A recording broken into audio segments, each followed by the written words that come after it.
I want to bring in Ross Rubin, who heads up consumer technology analysis at NPD Group. Has been on our show several times demonstrating various technology products. And Ross, good to see you. What has got you most excited? Well, there's really a lot happening at the show, of course. A real explosion of tablet devices filling in the gap between smartphones and laptops. Smart TVs, connected televisions, a new start for 3D TV, and of course new fast 4G wireless connections to tie everything together. But okay, out of all of those, because that's a lot to throw at us, I mean, is it going to be the tablets that are the stars, or what? Absolutely. Everybody's excited about this form factor.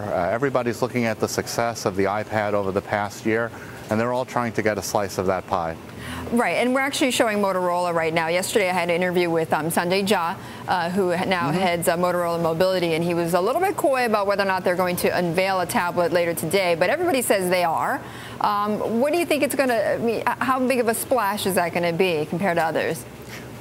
Well, there are quite a few companies showing off Android-based tablets here at the show. We saw Asus announce a couple of them yesterday.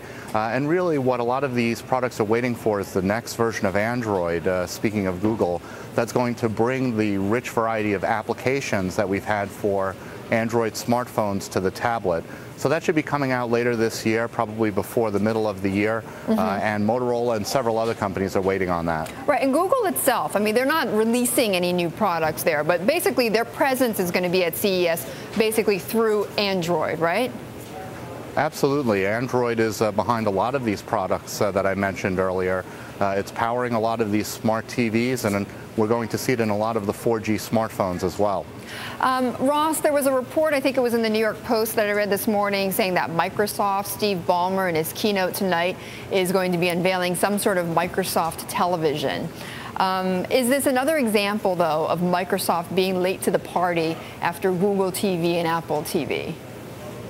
Well, Microsoft has had a presence on the television for many years through its cable and set-top box initiatives, also through Xbox, of course, has provided a pathway to the TV.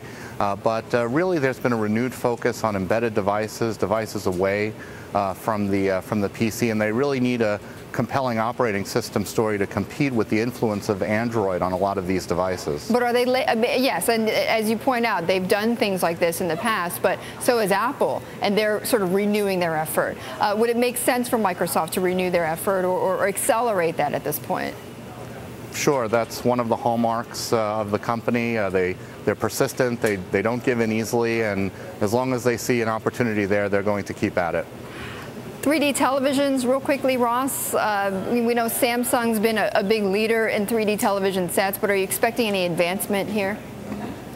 Absolutely. We're seeing new technology rolled out here at CES that will result in less expensive glasses. One of the real complaints about the first generation of 3D TVs, but there's a trade-off. The sets themselves are a bit more expensive. A bit why? Why are they more expensive? Because they don't rely on the power of the active shutter glasses to produce the 3D effect. It all has to be done on the TV. Oh, okay. Because we were talking earlier before about how 3D television sets have dropped hugely in price over the last 12 months. Ross, good to see you. Enjoy your time in Vegas. Good seeing you as well. Ross Rubin of NPD.